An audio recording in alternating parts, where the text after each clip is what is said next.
ജർമ്മനിയിലേക്കുള്ള language visa അതെന്താണ്? ആർക്കൊക്കെയാണ് ഈ ലാംഗ്വേജ് വിസയ്ക്ക് നമുക്ക് ജർമ്മനിയിലേക്ക് പോകാനായിട്ട് പറ്റുന്നത്? എന്താണ് ഇതിൻ്റെ പ്രോസസ്സിങ് വരുന്നത്?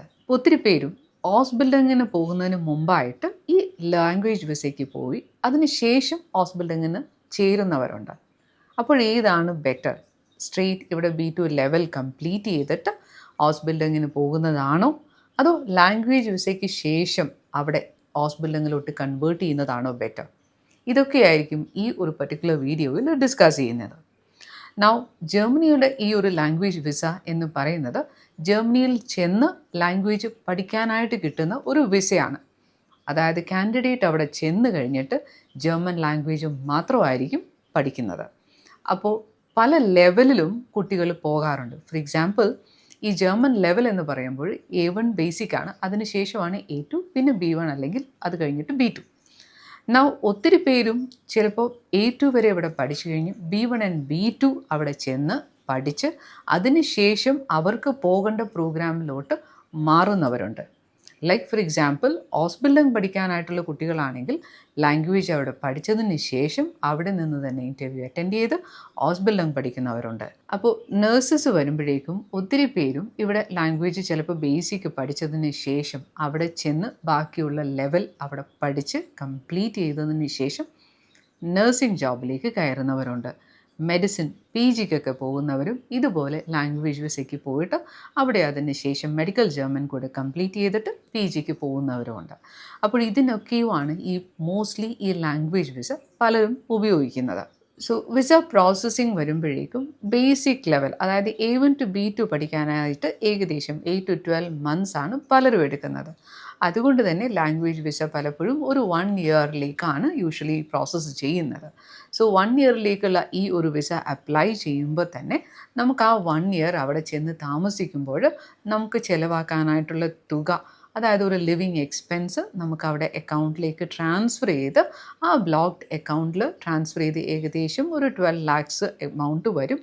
ആ എമൗണ്ട് അവിടെ ട്രാൻസ്ഫർ ചെയ്ത് അതും കൂടി വച്ചിട്ടാണ് നമ്മൾ യൂഷ്വലി വിസ ആപ്ലിക്കേഷൻ ഫയൽ ചെയ്യുന്നത്.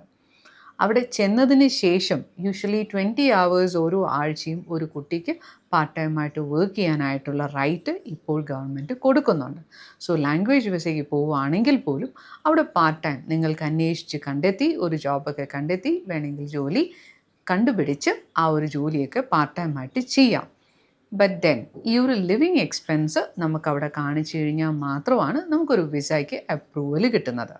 അപ്പോൾ വിസ പ്രോസസ്സിങ്ങിന് വരുമ്പോഴേക്കും നമുക്ക് ലാംഗ്വേജ് സ്കൂളിൽ നിന്നുള്ള ഓഫർ ലെറ്റർ കിട്ടിക്കഴിഞ്ഞാൽ ആ ഓഫർ ലെറ്ററും അതിനോടൊപ്പം ഈ ലിവിങ് എക്സ്പെൻസും കൂടെ കംപ്ലീറ്റ്ലി കാണിച്ച് അതിനോടൊപ്പം ഇൻഷുറൻസും കൂടി എടുത്തു കഴിഞ്ഞാൽ നമുക്കതിൻ്റെ വിസ പ്രോസസ്സിങ് ചെയ്യാനായിട്ട് പറ്റും. നൗ എന്തുകൊണ്ടാണ് പലരും ഈ ലാംഗ്വേജ് വിസ എടുക്കുന്നത്? അവിടെ ചെന്ന് കഴിഞ്ഞ് ലാംഗ്വേജ് കുറച്ചുകൂടെ ഫ്ലുവൻ്റ് ആയിട്ട് പഠിക്കാനും കുറച്ച് നന്നായിട്ട് തന്നെ ജർമ്മൻ്റെ കാര്യങ്ങൾ, അവരുടെ കൾച്ചർ ഒക്കെ പഠിക്കാനുമാണ് പലരും ഈ ഒരു ലാംഗ്വേജ് വിസ എടുത്തിട്ട് പോകുന്നത്. സോ അവിടെ ചെന്ന് കഴിഞ്ഞിട്ട് പിന്നെ അതിന് ശേഷം വരുന്ന എന്താണോ കോഴ്സ് അല്ലെങ്കിൽ ജോബ്, അതിലേക്ക് അവർക്ക് മാറാനായിട്ട് പറ്റും. ഫോർ എക്സാമ്പിൾ, ഇപ്പോൾ ഓസ്ബിൽഡിങ്ങിന് പോകുന്ന കുട്ടികളാണെങ്കിൽ B2 വരെ ലാംഗ്വേജ് കംപ്ലീറ്റ് ചെയ്ത് അവിടെ നിന്ന് തന്നെ എംപ്ലോയറിൻ്റെ ഇൻ്റർവ്യൂ അറ്റൻഡ് ചെയ്ത് അവർക്ക് ഓസ്ബിൽഡിങ്ങിലേക്ക് കൺവേർട്ട് ചെയ്യാം. ഇനി നഴ്സിംഗ് ജോബ് ആണെങ്കിൽ B2 വരെ കംപ്ലീറ്റ് ചെയ്ത് അതിനുശേഷം അവരുടെ നഴ്സിംഗിൻ്റെ പ്രോസസ്സ് കംപ്ലീറ്റ് ചെയ്യാം. അപ്പോൾ ഇങ്ങനെ വരുമ്പോഴേക്കും ഏതാണ് ബെറ്റർ? ഇവിടെ നിന്ന് തന്നെ ലാംഗ്വേജ് കംപ്ലീറ്റ് ചെയ്തതിന് ശേഷം ഓസ്ബിൽഡിങ്ങിന് പോകുന്നതാണോ, അല്ല അവിടെ ചെന്ന് ലാംഗ്വേജ് കംപ്ലീറ്റ് ചെയ്തതിന് ശേഷം ഓസ്ബിൽഡിങ്ങിന് ചേരുന്നതാണോ നല്ലത്?